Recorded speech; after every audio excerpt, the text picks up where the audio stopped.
Welcome to another edition of Eagles Unscripted. Kind of a field trip for you today to Upper Marlboro, Maryland. And we are here at the horse farm that is owned by former Eagle Brian Westbrook. He, of course, was known during his playing days for being a guy who would do just about anything on the field to win a football game. Well, nowadays, he's doing just about anything that's necessary to run his own business.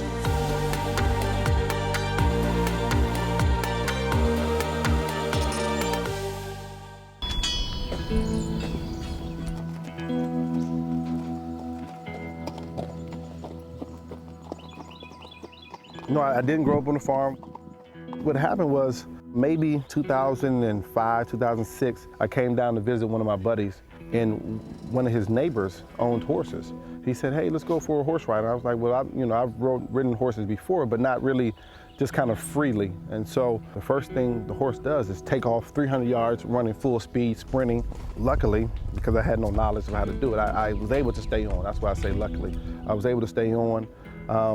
And then after they calmed me down and the horse down a little bit, we were able to go on like a 2-hour trail ride, and it was just fantastic. It was relaxing, and that was the real reason I bought the farm, because of how relaxing it was to go on a trail ride and be able to be out in nature and enjoy horses. It was just absolutely great.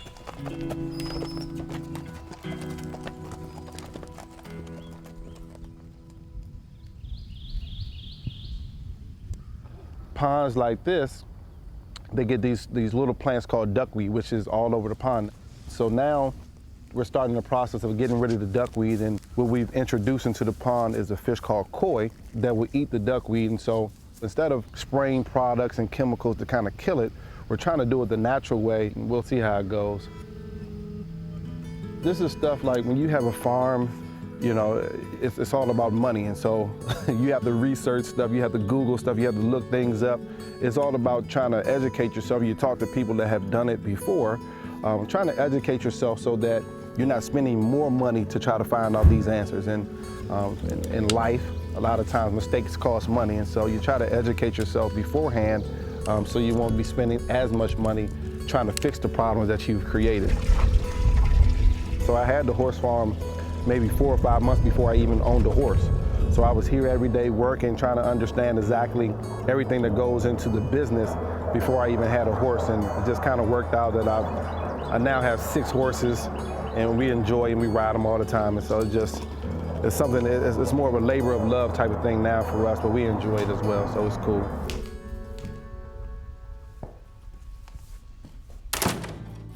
When I bought it, I was in the prime of my career. And so I depended upon my dad and my managers and my mom as well to do almost all of the work. And so when you're not here, a lot of things go a little bit different, as many business owners are able to kind of attest to, that you don't really have your input, your vision upon the place, and I didn't at the time. And so I just relied on a lot of other people to kind of do the work and things like that. And so now that I'm retired, I can be here a lot more often, but also I understand the business much more. And when you're here all the time and you understand the business much more, it runs a lot smoother, it runs a lot better. For me, it's been a great process of learning, also just kind of developing the business. And it's a great brand in this area. A lot of people love the things that we're able to do. We service the horses very well, we service the boarders very well, and so everyone's pleased, and that makes us really, really happy as a facility.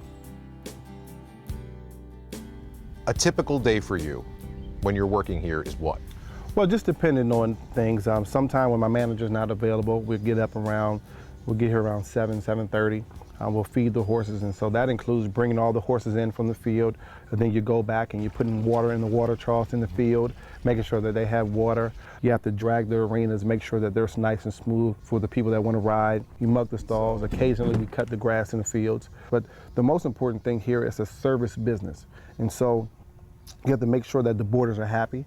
You have to obviously make sure that the horses are happy as well, but the boarders are people, and if they don't like what we're bringing as a business, then they'll go somewhere else.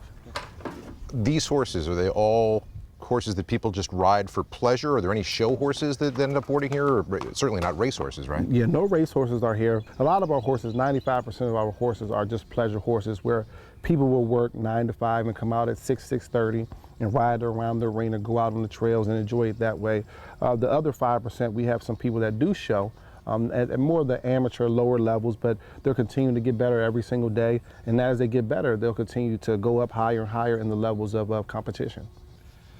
Did you have that idea in your mind while you were playing that when you got out, at some point or other, you were going to do something that was entirely about you? Well, one of the most valuable things that I learned my rookie year was from Troy Vincent. He said to me, now that you're a rookie, begin to process and begin to think about what you want to do when you retire. And you never know, your career could be 2 years, it could be 1 year, it could be 9 years like mine was.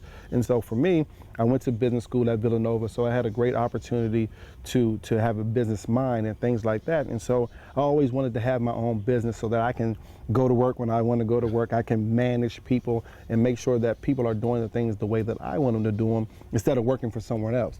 And so the farm kind of fell into my hands, and it's definitely a business. It's one of the businesses that I have, and it's a great opportunity for us to just imprint our vision on a business and then see it grow.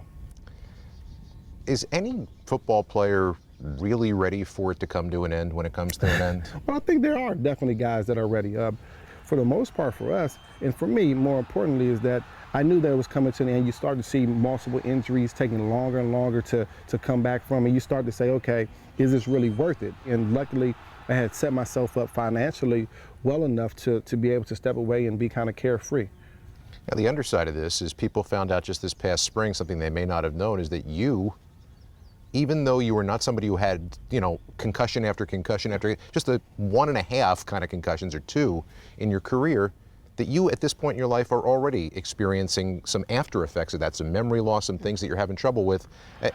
I think people might be shocked about that, considering the fact that you weren't one of the guys who was continually hurt that way. Well, concussions can affect you in a lot of different ways. And unfortunately for me, I had 2 right at the end of my career. But compared to some of the guys that have it really, really bad, I'm very, very mild. I think for me, I do forget some things, but for the most part, I've been very, very blessed that I don't have some of the symptoms that I've heard a lot of other people have. How old are you now? 33. 48. Just so you know, it's going to get an awful lot worse, and I never played football. Right, exactly. I'm with you.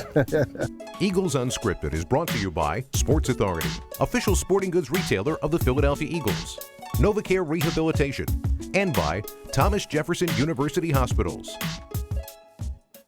Back to the eye, McNabb fakes, looks, he screens at the Westbrook.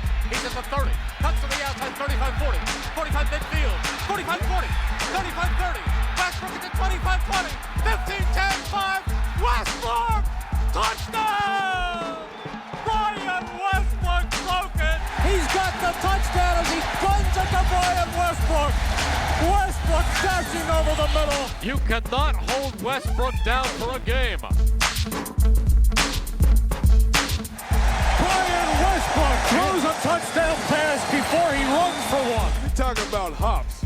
He has got some hops. Our work is not done now. No, sir. Our work is not done. Come to work this week and get your job done, man. Let's finish this thing. Finish on 3. 1, 2, 3. Hey, that's what I'm talking about. I'm a young TV broadcaster, and I'm getting ready to do my first go-round doing television, play-by-play. Done a lot of radio, but I'm doing television.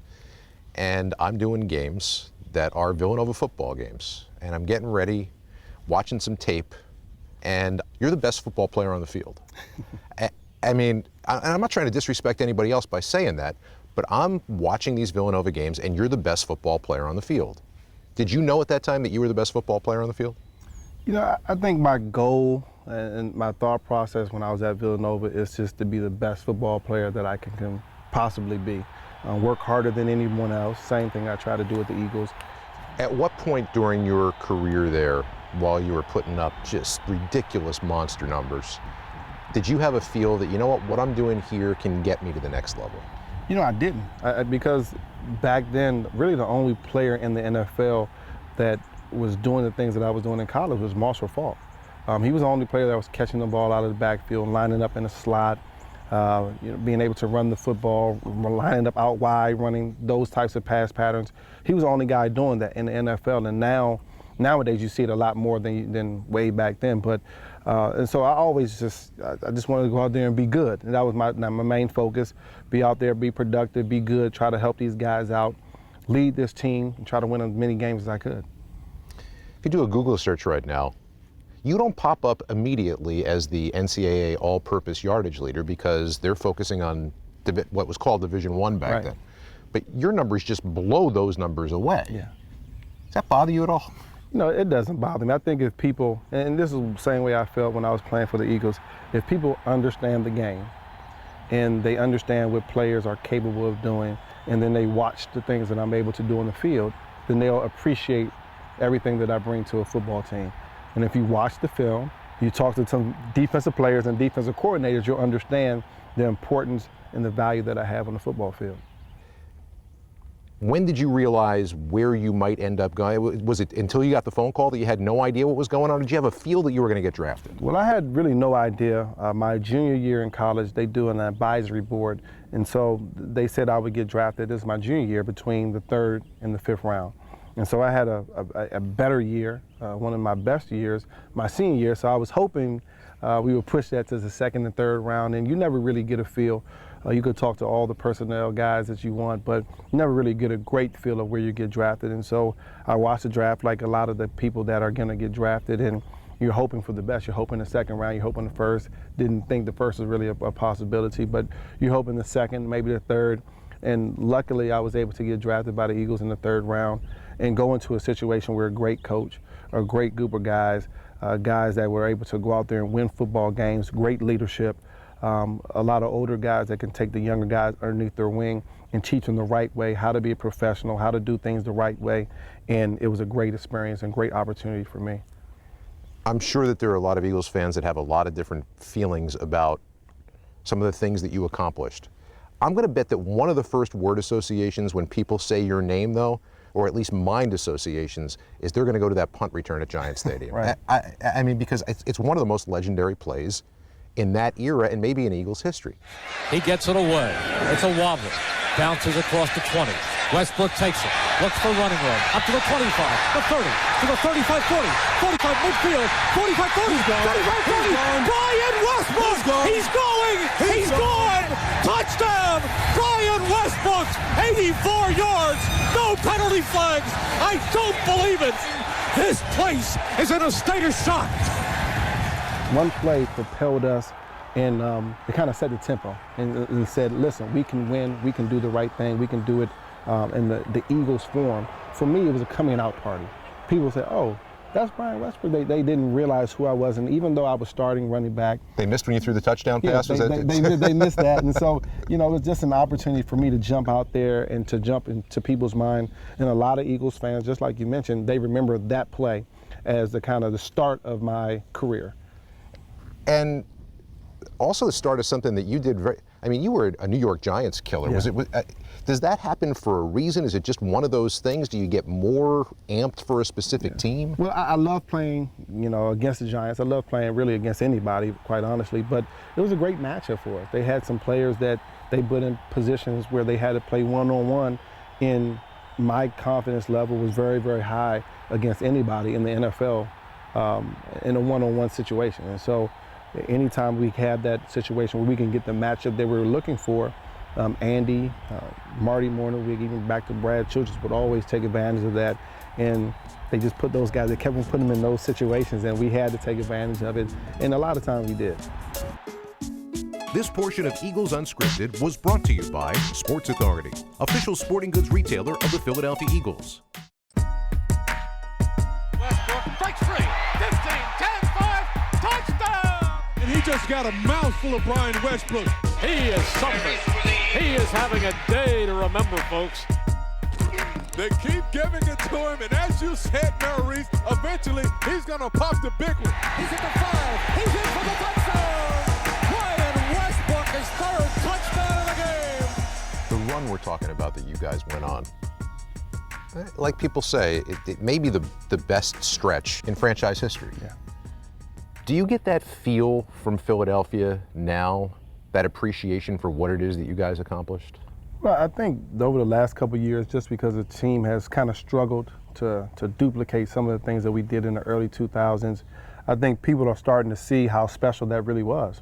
And I think the same way with Donovan. They start to see as time goes that he was a special talent, and the things that he was able to do, 5 NFC championship games, all-time passer in the Eagles' history, that's special, and it's hard to duplicate, and not a lot of guys can do that. And so I think people, as time goes on, they'll appreciate our team and our group of guys more and more.